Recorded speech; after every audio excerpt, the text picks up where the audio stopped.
Hey guys, I'm John Setzler. Welcome back to Man Cave Meals. Today I've got a product that I bought that I'm excited to show you. This is going to be a learning experience for you and me both, but I have purchased the chefiq smart thermometer, and what this is a very simple wireless thermometer probe, kind of like several others on the market, but this guy works with Bluetooth and Wi-Fi. So let's have a closer look.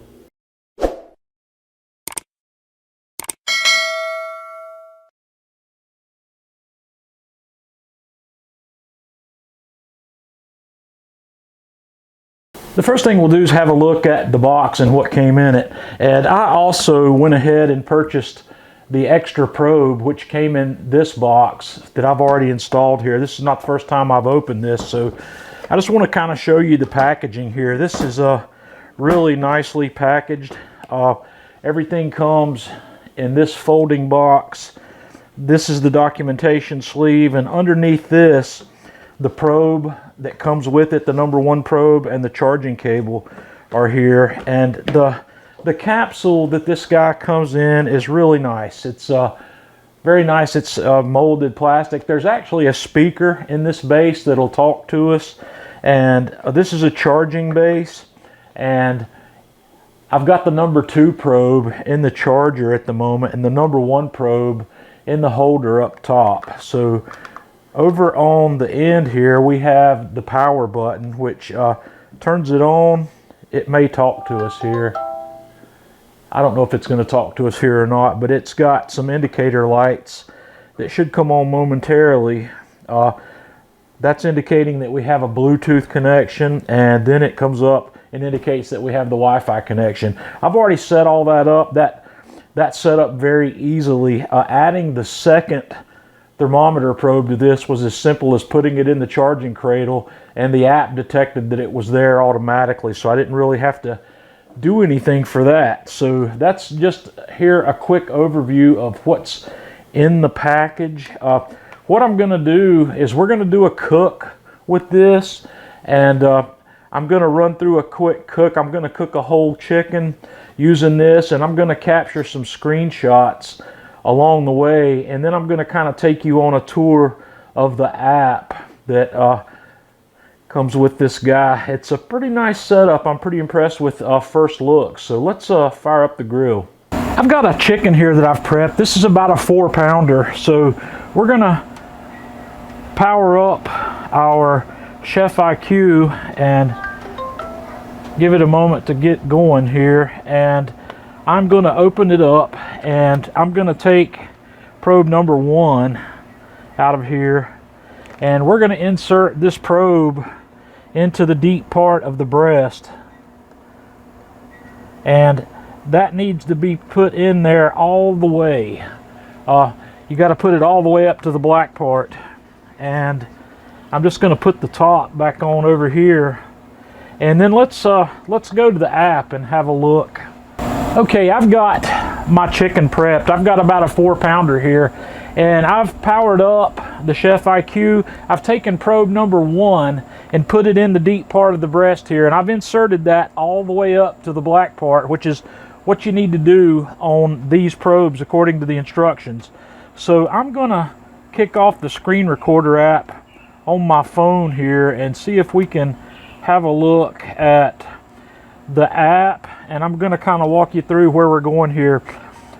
I've got the app open here to the main menu, but I'm going to go to cook control, and I'm going to go to probe 1, which is where we're going with this. I'm going to hit the start button, and instead of choosing one of the presets, I'm going to do a custom one, and I'm going to hit the quick set, and my target temperature is going to be, let's see, I want my target temperature here to be, I like to have my chicken finished. Let's just go to, let's say 153, and then I'm going to go to advanced settings, and I'm going to set mine up to remove from the heat before it gets to that. And I know that since I'm going to be cooking at around 400 degrees, that I want to pull this chicken off of the smoker when I hit about 140 internal. So I'm going to hit the set button on that, and then I'm going to tell it to start cook. And the app here is telling me to place the food on the heat to begin. So let's set it on the grill. Okay, I've got the grill up and ready to go, so I'm going to grab my chicken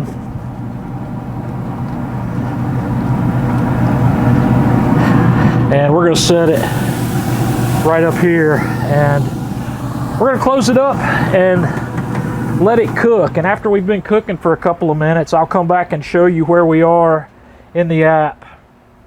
Okay, we've hit 140 degrees internally on this chicken, just where I had set it. I just got an alert from the app, so we're going to take this guy off and we're going to rest it. I'm going to leave the probe in it to watch how our carryover goes, so let me get this off the grill. Okay, I'm going to cover this guy up with foil, and we're going to let it rest for 15 minutes or so. And I'm going to keep watching the temperature, and I'm going to show you some screenshots of that when we're done resting. So now my cook's done. I want to show you some screenshots I captured during the process, so you can kind of get a feel for how this app behaves in the way that we used it. This first screen is the very first screen capture I did after I put the probe in the chicken and put it on the grill. It's showing here that my internal temperature is at 44 degrees. It's showing my target temperature of 153 that we set up initially that you saw, and it's showing the ambient temperature in the grill. The ambient temperature came up pretty quickly. I had the grill running at 400, and it was running between 400 and 425 for most of the cook, and you'll see some of that as we go on here. The ambient temperature comes on up in the next picture. So on the next screen, you can tab over from this screen, from that screen to the graph screen. If you want to look at the graph, it'll show you the ambient temperature and the probe temperature on the same graph, which is here was taken right at the same time as that last screenshot. Several more minutes on into the cook, after the temperature in the chicken had a chance to start rising, the app starts to estimate how long's left in your cook. And that number, as you're probably aware, is not 100% accurate. It's predictive, so it's learning as it goes, and it gets more accurate the further down the line you go. And as you can see here, we had been going, we were up to 58 degrees in the chicken, still headed for a target temp of 153, and my ambient temp in the grill is showing is 416. So here's the graph picture from that same point, the same temperature and the same time. It's showing you here that my ambient temperature has leveled off, and my meat temperature is still climbing at that point. On down the line here, I'm up to 100 degrees, 101 degrees in the meat, still targeting 153, and my grill temperature there's showing at 426, and it kind of stayed around 420 to 425 pretty much the whole time here. And that 12-minute estimate there's not entirely accurate either. We'll go on here and look at the next screen. This screen shows you how long you've been going. Also on the graph, there's a timeline down at the bottom. At this point, we had been going probably 35 to 37 minutes. So it's got a little bit more, and you'll see how long we got here at the very end.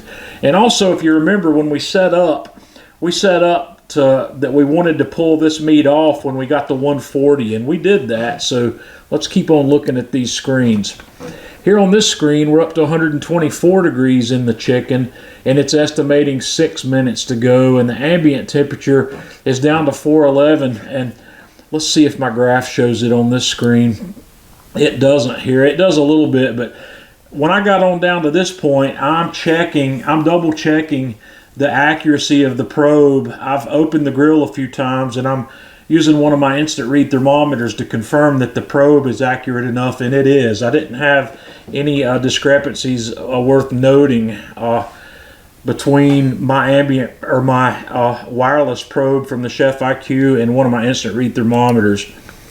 And here, the next screen, here we are. When we hit 140, I was standing outside with it when it hit 140, and one of the cool things is the base unit of this talks to you. It gives you a voice information if you're when you're in earshot of it. But at this point, you know, we had programmed it to tell us to take the meat off at 140. So when I hit 140, it started my countdown timer, because I set up a 15-minute rest time, because we're going to have some carryover cooking, and we're going to see that here. So at this point, I had been on. I didn't capture my graph there, so I don't have a record here of exactly how long we were on the grill. It was 55 minutes, I believe, altogether before we hit 140. But that's showing with 15 minutes to go in the countdown timer. My internal temperature is 140. On this next screen, after 5 minutes of resting, my internal temperature is up to 148 on our way to 153.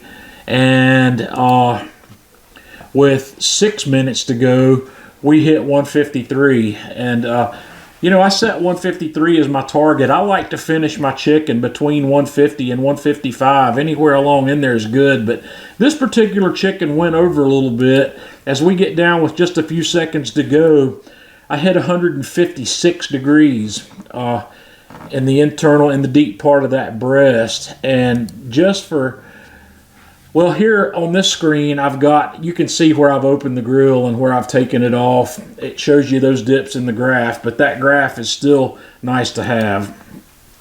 I left the meat thermometer in even after it had stopped, because I wanted to see if I got any additional carryover cooking, and it went on up to 156, and just a couple minutes later it hit 157. But once it hit 157, within 2 minutes it was back down to 156, and it started to fall there. So I got a total of 17 degrees of carryover cooking on that chicken during this process. So that is just kind of a tour of how this app works, how it behaves. I kind of like it. I like that manual mode. I could have picked one of the automatic modes but all of the chicken on there, it wanted me to cook to 165, and I just don't cook my chicken to 165. If you want to do that, feel free. It's just not the way I do it, but I like that manual mode, and as you can see, I had a pretty good guess of where my carryover cooking was going to stop. I was about 3 degrees off of where I wanted to be. So, and that can vary from bird to bird and from temperature to temperature. If I'm cooking a larger bird, the carryover cooking might not be as much, or if I'm cooking at a lower temperature, the carryover cooking won't be as much either. So I probably should have let that carryover go for 20 minutes, but it's all relevant. But I like everything I've seen about the way this system behaves, and it's got no flaws in connectivity of any kind. I went probably a mile away. I don't know why I bothered to do that, but I didn't lose any. I still had my connection to the cloud. As long as my phone's not outside of a data service connection or on a Wi-Fi network, I'm not going to lose connection to this device. I didn't lose any connectivity between the probe and the base. That connection, I believe, remains to be a Bluetooth connection, so you can't let the base be too terribly far away from the meat probe that's in a piece of meat in a grill somewhere. They need to be as close as possible, and I'm very happy with what I've seen. I bought this on Amazon. I have no affiliation with chefiq. I believe I paid $79 for the kit with one meat probe, and I went ahead and ordered a second meat probe that was $50 because I wanted to be able to have that experience as well. Somebody had alerted me to a potential issue, and this may or may not be an issue. I'll know more about it after I've had more time to play with it. The charging cradle that I showed you only holds one probe in the charging dock at any given time. The other two are held outside in that lid. And the thing about these things is when the base is turned off, that probe that is in the that's not in the cradle, it's not going to be charging, and it will discharge itself over time. This is something that you're going to want to rotate your probes around and make sure that everything's charged up and ready to go. That, in my opinion, that might be the only possible shortcoming between this and something like the meter block. The meter block's going to keep all the probes charged while they're on the base, but this one it charged quickly. When I got that second probe today, I put it in there, and I swear it was less than an hour till that thing was fully charged. So one of the things I might do when I know I'm going to use two probes is I might just go flip the probes in and turn the unit on. I haven't figured out yet if it charges while the base station is turned off. I don't have the answer to that yet. I'll maybe can figure that out. But guys, if you have any questions about this or how it works, let me know what they are, and I'll do what I can to answer them, because I'm excited about the price point on this unit compared to the competitor on the market, which the 4-probe meter system I think is $369 or $379, and like I said, the single probe version of this one is $79, and it's $50 for up to 2 additional probes. So I don't think you can go to a 4th probe on this. I think it maxes out at 3, but even at 3, you'd be at $179. You'd be $200 cheaper than something like the meter block. I have not had the meter block. I don't have that unit, so I can't compare them side by side. I have the meter plus though, so I am familiar with the meter software, and I do like the meter software. The only advantage so far that I've seen that the meter software has is it's got built into its algorithms, it knows how to estimate the carryover cooking. And when you're running one of the meter programs, based on the kind of meat you're doing and what you're cooking, it knows how much to estimate how much carryover cooking you're going to get. So it tells you when to take the meat off. You don't have to program it like we did here. Like I told this cook I wanted to pull that chicken off at 140 because I knew from experience I was going to get at least 15 degrees of carryover in that cook, and I got 17, so I was close. But the meter app will tell you when to take it off based on what your target temperature is and based on the cooking data that it's receiving. So I don't know, this app could grow into where it can do that in the future. I don't know anything about the app development cycle with this company, but I do know I'm impressed with what I've seen so far with this, having only used it once, and I've spent a lot of time playing around in the app. Another possibility that I like about this, and this would also be available in the competitor's device, if I set that base out there and if I buy the 3rd probe, I could have a probe with meat in 3 different smokers and be managing it all at once. That's one of the advantages you have with wireless probes. One other advantage I think that the chefiq has, the chefiq probes are rated as water. I don't know the exact water resistance rating, but the documentation says you can run them in the top rack of the dishwasher. So that's pretty water resistant in my opinion. So that being the case, you could use these probes in sous vide applications, and you might also be able to use it in deep frying applications. I will probably try both.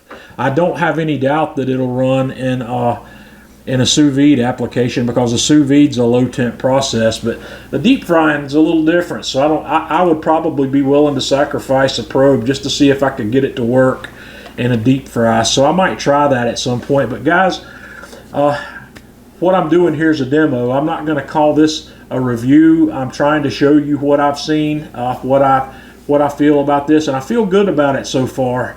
I feel good enough that I would probably not have a hard time recommending this device. So if you want to try it out, give it a shot. I'm going to give you a link in the video description.